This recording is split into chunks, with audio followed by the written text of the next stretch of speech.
दोस्तों, यह कहानी है अय्यासी की। एक अय्यास जमींदार की जो जब तक जिंदा रहा अपने इलाके की जवान होती लड़कियों के लिए काल बना रहा, और जब मर गया तो उसकी अय्यास आत्मा खूबसूरत महिलाओं का शिकार करने लगी। तो आइए सुनते हैं एक अय्यास आत्मा की कहानी, आ मौत मुझे मार। राज और प्रिया दोनों सॉफ्टवेयर इंजीनियर थे और एक ही कंपनी में काम करते थे।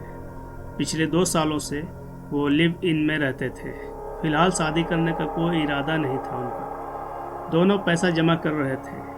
वो चाहते थे कि एक अच्छी फाइनेंशियल कंडीशन हासिल हो जाए। उनका सोचना था पहले मिलेनियर बनो फिर शादी करो। इसके लिए वो अपना पैसा जगह जगह इन्वेस्ट करते रहते थे। अभी वो ज़मीन खरीद रहे थे शहर के बाहर, एक बड़ा सा प्लॉट जहां भविष्य में उनका फार्म हाउस होगा। ज़मीन देखने के लिए उन्होंने संडे का दिन चुना था। लॉन्ग ड्राइव का मज़ा भी ले लेंगे और ज़मीन भी देख लेंगे, लेकिन उनका यह फैसला गलत साबित होने वाला था। रात के 9 बज रहे हैं। उनकी कार जंगल के बीचों बीच खराब पड़ी है। लाख कोशिश के बावजूद स्टार्ट होने का नाम नहीं ले रही है। चारों तरफ सन्नाटा है। जंगल से तरह तरह की आवाज़ें आ रही है। राज और प्रिया का दिल तेजी से धड़क रहा है। राज, कहाँ फंसा दिया तुमने? प्रिया नाराजगी से कहती है। मुझे बहुत डर लग रहा है। डरो मत प्रिया, मैं हूं ना। राज अपनी घबराहट छुपाते हुए कहता है और एक बार फिर कोशिश करता है कार स्टार्ट करने का, लेकिन कार स्टार्ट नहीं होती। कितनी बार कह चुकी हूँ इस खटारा को बेचो, पर तुम सुनते ही नहीं। अब क्या करोगे इस जंगल में, बताओ मुझे? प्रिया गुस्से से कहती है। नाराज मत हो प्रिया, अनहोनी को कौन जानता है। अब हमारे पास 2 ही रास्ते हैं। एक पैदल हाईवे तक जाने का जो यहाँ से काफ़ी दूर है, दूसरा यहीं रात गुजारने का। साला मोबाइल भी जवाब दे दिया। नेटवर्क ही नहीं है कि किसी को फ़ोन करके क्या मदद मंगाई जा सके। वाकई इस कार ने तो फंसा दिया हमें। रात इस जंगल में कैसे कटेगी राज? प्रिया रुआसी आवाज़ में बोलती है। डर और घबराहट से उसका बुरा हाल था। पीछे एक बंगला है, चलो वहीं चला जाए, राज कहता है। उस खंडर की बात कर रहे हो तुम? प्रिया याद करते हुए कहती है। खंडर? कौन सा खंडर? अरे आते वक्त गौर नहीं किया था तुमने? लाइटें जल रही थी वहाँ। फिर दोनों कार वहीं छोड़कर उस बंगले की तरफ जाने लगते हैं। किसी जमाने में वह एक शिकारगाह था। वहाँ पहुंचकर राज और प्रिया को थोड़ी राहत महसूस होती है। मन में एक उम्मीद जग रही थी कि जब लाइटें जल रही है तो यहाँ जरूर कोई ना कोई रहता होगा। सामने एक विशाल दरवाज़ा था, जैसे राजमहलों में होता है। वो सोच रहे थे कि दरवाज़ा कैसे खुलवाया जाए कि तभी एक आवाज़ आती है, अंदर आ जाओ। दरवाज़ा खुल जाता है। राज और प्रिया दोनों अंदर घुसते हैं। सामने एक शानदार हॉल था, जैसे राज दरबारों में होता है।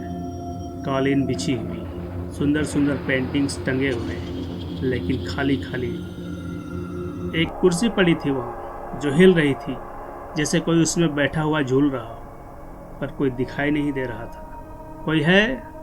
हमें पनाह चाहिए, रात भर रुकने के लिए जगह चाहिए, राज ने ऊंची आवाज़ में कहा। लेकिन जवाब में उसकी अपनी ही आवाज़ कमरे में गूंज कर रह गई। उन्हें ताज्जुब हो रहा था कि अभी थोड़ी देर पहले तो किसी ने उन्हें अंदर आ जाओ कहा था, वो कहाँ गया?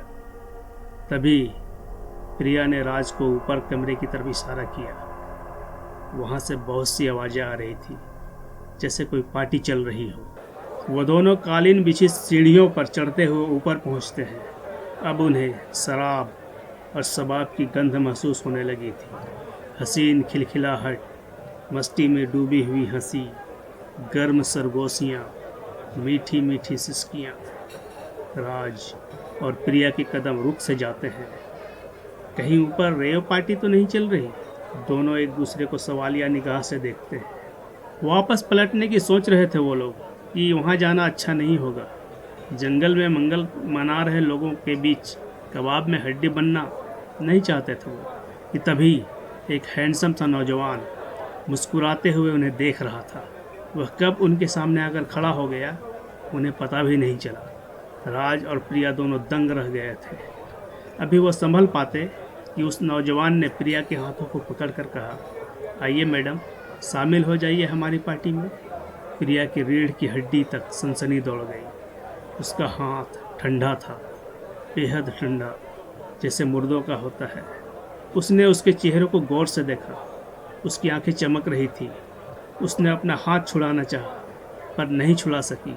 वह घिसटती हुई उसके साथ साथ जाने लगी। राज हक्का बक्का यह सब देख रहा था, फिर तेजी से लपका उनके पीछे।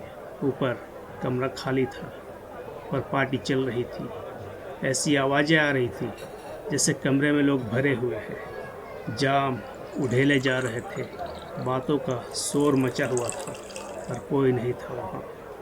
राज को समझते देर नहीं लगी, वो फंस चुके हैं माया जाल में। राज पसीने से नहा चुका था। तभी उसके कानों में प्रिया की चीख सुनाई देती है।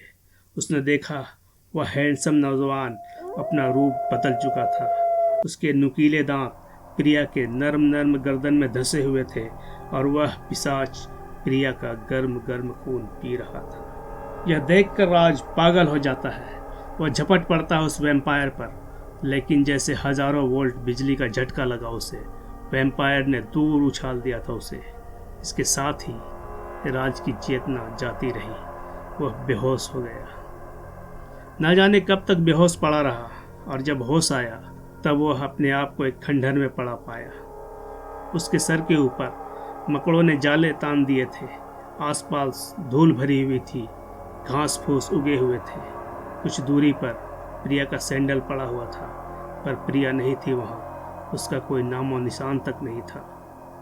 दोस्तों, अगर यह कहानी आपको पसंद आई तो मेरा हौसला बढ़ाएं, लाइक करें और मेरे चैनल को ज़रूर सब्सक्राइब करें। शुक्रिया, धन्यवाद, जय हिंद दोस्तों।